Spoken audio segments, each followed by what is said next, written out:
बिस्मिल्लाहिर्रहमानिर्रहीम। सबसे पहले मैं बताता चलूं कि आज का नुस्खा कौन कौन से लोग इस्तेमाल कर सकते हैं। बिस्मिल्लाहिर्रहमानिर्रहीम, अस्सलाम वालेकुम। आज का हमारा प्रोग्राम ऐसे तमाम मरीजों के लिए है जो किसी भी पुरानी या नई बीमारी में मुब्तला हैं और इलाज करवा करवा के थक गए हैं, लेकिन किसी भी दवाई से आराम नहीं आ रहा या आराम कम आ रहा है। तो ऐसे तमाम लोग मेरा आज का बताया हुआ नुस्खा ज़रूर इस्तेमाल करें। ये नुस्खा एक तो कुदरती अज्जा पर मुश्तमिल है और दूसरा सदियों से कामयाबी से इस्तेमाल किया जा रहा है।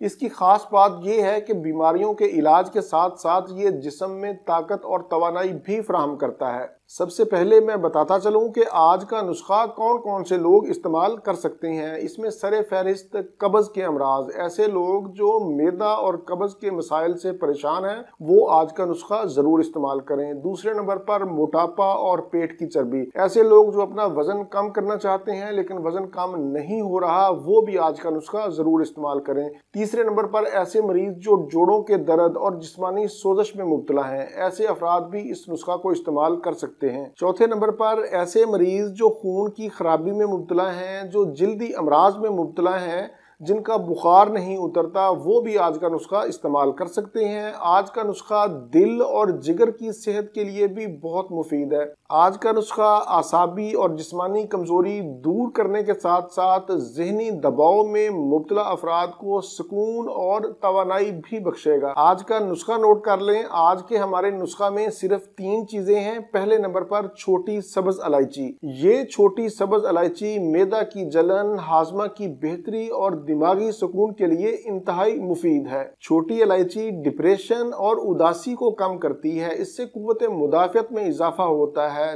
नज़ला, जुकाम, खांसी और दमा में मुफीद है। दूसरे नंबर पर मैं जिक्र करूंगा सफेद जीरे का। ये जिगर को ताकत देता है, मैदा की सफाई करता है। जीरा के अंदर एंटीबायोटिक खसूसियात पाई जाती हैं। सफेद जीरा से मैदा को ताकत मिलती है, सोजश का खात्मा होता है, बलगम से निजात मिलती है। तीसरे नंबर पर हमारे पास है सना मक्की। सना मक्की जिस्म से जहरीले मादों को खारिज करने के लिए बहुत ही मुफीद है। सना मक्की कब्ज का बेहतरीन कुदरती इलाज है। ये हाजमा को बेहतर करती है, जिस्म से दर्दें और खिंचाव को दूर करती है। सना मक्की के बारे में कहा जाता है कि अगर मुर्दे का इलाज होता तो सना मक्की से होता। ये तो थे इन तीनों चीजों के मुख्तसर फवायद। इनके ऊपर तफसीली मेरे प्रोग्राम मौजूद हैं, उनके लिंक मैंने नीचे डिस्क्रिप्शन में दे दिए हैं, आप वो देख सकते हैं।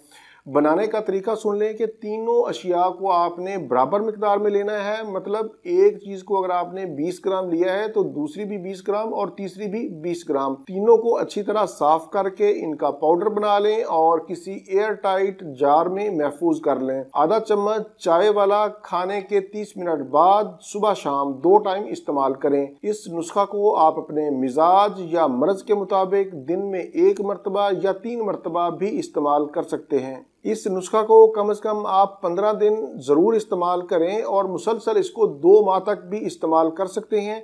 वैसे तो इस नुस्खा का कोई नुकसान नहीं है, ये कुदरती है, लेकिन हामला खवातीन और दूध पिलाने वाली माएँ ये नुस्खा इस्तेमाल ना करें। ये था मेरा आज का मालूमाती प्रोग्राम। उम्मीद है आप लोगों को पसंद आया होगा। प्रोग्राम से मुतल्लिक अपनी कीमती राय का इजहार नीचे कमेंट्स में ज़रूर किया करें। इसी के साथ मुझे इजाज़त दीजिए। दोबारा किसी नई मालूमाती वीडियो के साथ आपकी खिदमत में फिर हाजिर होऊंगा। तब तक के लिए इजाज़त। अपने अहले खाना और अपने दोस्तों का बहुत ज़्यादा ख्याल रखें। अल्लाह हाफिज़, वस्सलाम।